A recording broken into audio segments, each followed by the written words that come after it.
السلام علیکم ورحمۃ اللہ وبرکاتہ۔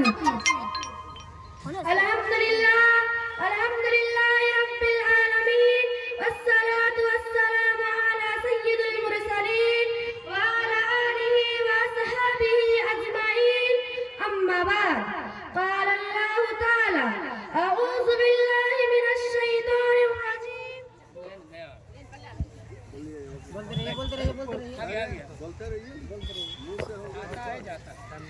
اعوذ باللہ من الشیطان الرجیم، بسم اللہ الرحمن الرحیم۔ وقل للمؤمنات يغضضن من ابصارهن ويحفظن فروجهن۔ صدر محترم، حکم صاحبان، مشفق اساتذہ اکرام، آج کی سالانہ تقریر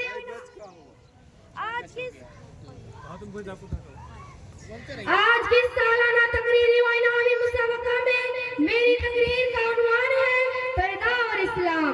میری پیاری بہنوں، پردہ کے موضوع پر کچھ عرض کرنے سے قبل میں یہ چاہتی ہوں کہ یہ وضاحت کر دوں کہ پردہ ہے کیا۔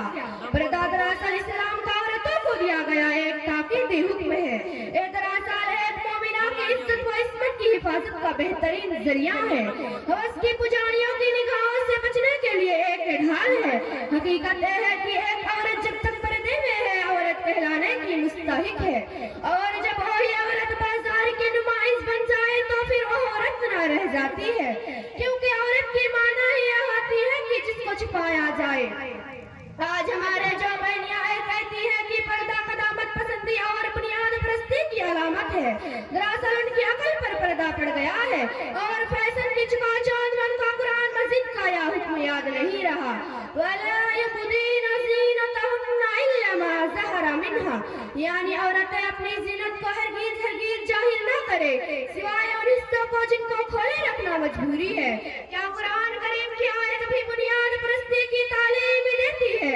اسی قرآن مجید میں اللہ تبارک و تعالیٰ نے بھی یہ فرمایا، وَلَا تَبَرَّجْنَا تَبَرُّجَ الْجَاهِلِيَّةِ الْأُولَىٰ، زمانہ ظاہرت کی طرح بے پردگی اور بنو سنگار نہ کیا کرو۔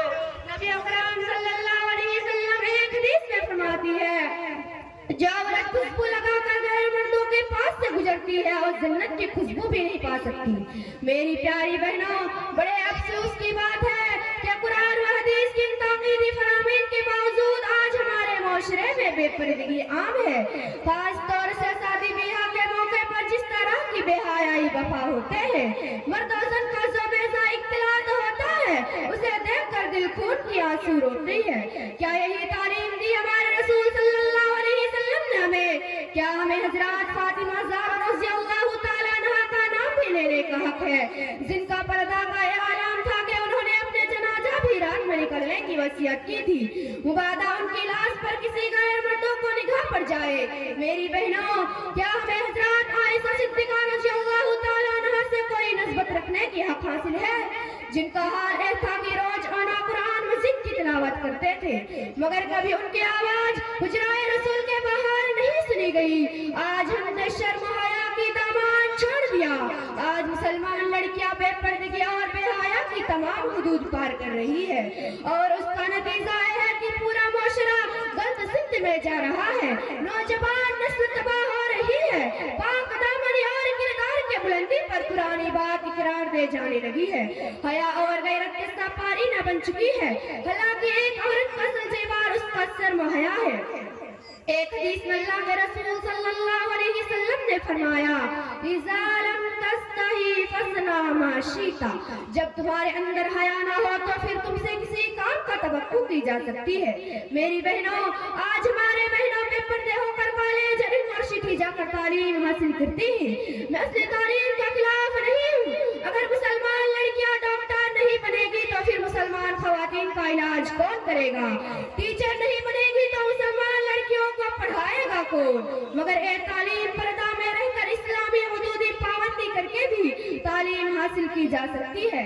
حقیقت میں میری بہنوں، لڑکوں اور لڑکیاں کے مخلوط تعلیم حاصل کرنا اور بھی نوجوانی کے عمر میں دونوں کے لیے قاتل حیث رہ گیا۔ اما عائشہ رضی اللہ تعالیٰ عنہا پردے میں رہنے کے باوجود بڑے بڑے صحابہ کو فتویٰ دیتی تھی اور دین کے سلسلے میں ان کی رہنمائی کرتی تھی۔